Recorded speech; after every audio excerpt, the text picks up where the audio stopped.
আজ শোনাবো এক পারিবারিক চলচ্চিত্রের গল্প।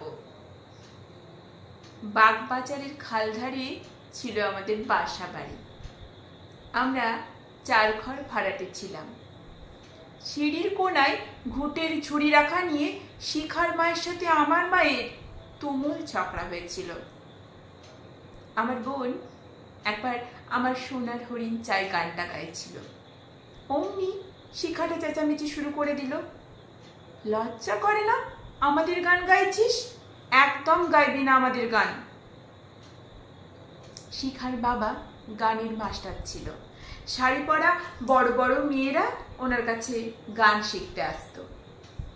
আমার মায়ের একটা পুরনো দিনের জার্মান রিডের হারমোনিয়াম ছিল।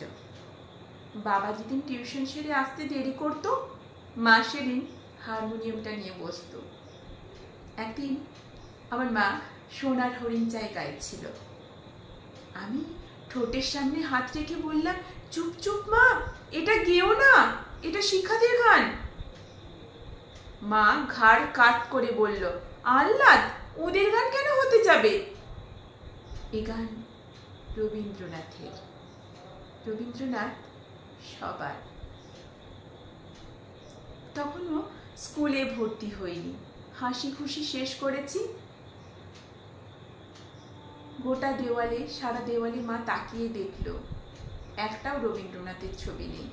সংসার সুখের হয় রমণীর গুণে, ঠাকুমার গুরুদেব, হনুমান বুক চিরে রাম সীতা দেখাচ্ছে, এসব ছবি ছিল। মা বলল, দাঁড়া, একটা রবীন্দ্রনাথ বানাবো। এই বলে বাবার নীল শার্টের পকেট কাপড়ের উপর বোতাম লাগানো ছেড়ে দিয়ে মা বসে পড়লেন ছবি বানাতে। কালো কাপড়ের উপর সাদা সুতোয় ফুটিয়ে তুললেন রবীন্দ্রনাথকে। আমার মা পূব বাংলার লক্ষ্মীপুরে ক্লাস 8 অবধি পড়াশোনা করেছেন। মাকে পাত্রী হিসাবে রেখতে গিয়েছিলেন আমার পিসে মশাই। গান গাইতে বলা হলে মা গিয়েছিল, কি গাবো আমি, কি শোনাবো, আজই আনন্দ ধামে। মাকে পছন্দ করেছিলেন। মায়ের এই রবীন্দ্রসঙ্গীত প্রীতি ঠাকুরদার কাছে গোপন রাখা হয়েছিল, কারণ ঠাকুরদা নাকি বলতেন রবীন্দ্রনাথ কোনো কবিই নন, উনি বাঙালির চরিত্র দোষ ঘটিয়েছেন। কবি হলেন ডিএল রায়, কবি হলেন নবীন সেন। আমরা একবার পিসে মশাইয়ের বাড়ি গিয়েছিলাম। মা, আমি আর বোন কদিন ছিলাম সেখানে। পিসে মশাইয়ের একটা গ্রামাফোন ছিল। 78 RPM এর গ্রামাফোনকে হাতল ঘুরিয়ে ঘুরিয়ে পিসে মশাই শোনাতেন সাইগাল, কানন দেবী, পঙ্কজ মল্লিক। তাই এখনো সাইকেল বা কানন দেবী শুনলে চোখের সামনে ভেসে ওঠে পিসে মশাইয়ের কালো বর্ডার দেওয়া লাল রঙের শাড়ির ঘর, মায়ের ময়ূরকণ্ঠী শাড়ি, লক্ষ্মী খেয়ে সুঘ্রাণে ভরা লুচি, লোকসেবক কাগজ, হলুদ ট্রামের টিকিট আর বিশ্বভারতীর প্রকাশনায় চকোলেট রঙের রবীন্দ্র রচনাগুলি। মা আলমারি থেকে একটা বই বের করলেন। ওই বইয়ের মধ্যে আমাদের ছোট নদী চলে আঁকে বাঁকে কবিতাটা ছিল। আমি অবাক হয়ে বইটা দেখছিলাম, অনেক কবিতা। আমি জিজ্ঞেস করলাম, এই সব কটা কবিতা রবীন্দ্রনাথ ঠাকুর লিখেছেন?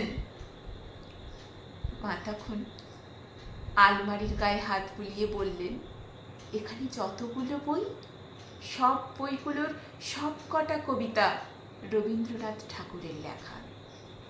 আমি গুনে দেখলাম 24টা বই। এত বই! আমার মনে হলো চারপাশে ঢাক বাজছে, ঢোল বাজছে, কাঁসর বাজছে, যেন পুজো হচ্ছে। আমার শরীর অঞ্জলিবদ্ধ করপুট হয়ে আছে। তখন শুক্রবার খুব নাটক দেখার চল ছিল। আমাদের বাড়িতে রেডিও ছিল না, শিখাদের বাড়িতে ছিল। স্কুলে গিয়ে শুনলাম ডাকঘর হবে। শুক্রবার 8টা বাজতে 5-এ শিখাদের বাড়িতে পাশের মেয়ে বউরা বাচ্চা কোলে নিয়ে উপস্থিত হতো। আমি মায়ের সাথে অন্ধকার জানালা ঘেঁষে দাঁড়িয়েছিলাম শিখাদের বাড়ির, কারণ ডাকঘর শুনবো বলে। তারপর থেকে আমি যখনই অসুস্থ হতাম, সুধা ঠিক আমার শিয়রের কাছে এসে দাঁড়াতো। আমি যখন ক্লাস 4-এ বৃত্তি দেব, আমার মেজো কাকা ইঞ্জিনিয়ারিং পরীক্ষার জন্য পড়ছিলেন। উনি অনেক রাত জেগে পড়াশোনা করতেন, আমিও জেগেছিলাম। তখন যুদ্ধ চলছে, ব্ল্যাক আউট। কাকুমণি একটা বই বের করলেন, রবীন্দ্রনাথ ঠাকুরের লেখা ক্ষুদিত পাষাণ। বললেন, শোন। তারপর অনেক রাত অবধি পড়ে শোনালেন। তারপর থেকে প্রায় আমি শুনতে পেতাম ঘুমের মধ্যে মেহের আলীর চিৎকার, তফাত যাও, তফাত যাও, সব ঝুট হ্যায়, সব ঝুট হ্যায়, সব ঝুট। কিছুদিন পর মেজো কাকার চাকরি হলো, ঘরে নতুন রেডিও এলো, HMVর ফেস্তা, রবিবার মাংস, পুজোতে জামা। একদিন মেজো কাকা সবাইকে অবাক করে দিয়ে কিনে আনলেন রবীন্দ্র রচনা বই, গায়ে অশোক স্তম্ভের ছাপ।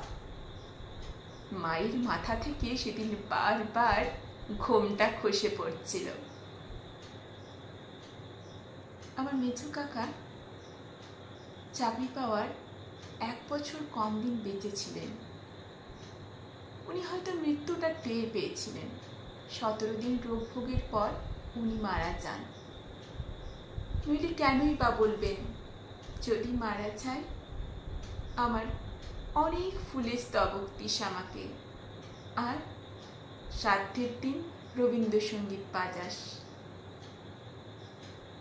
দাদু তখন বেঁচে, শ্রাদ্ধের দিন কীর্তন এসেছিল। শুধুমাত্র মা ছাদের কোনায় দাঁড়িয়ে গিয়েছিল, আছে মৃত্যু, আছে যন্ত্রণা, বিরহ দহন লাগে, তবুও শান্তি, তবু আনন্দ, তবু অনন্ত জাগে। আছে দুঃখ, আছে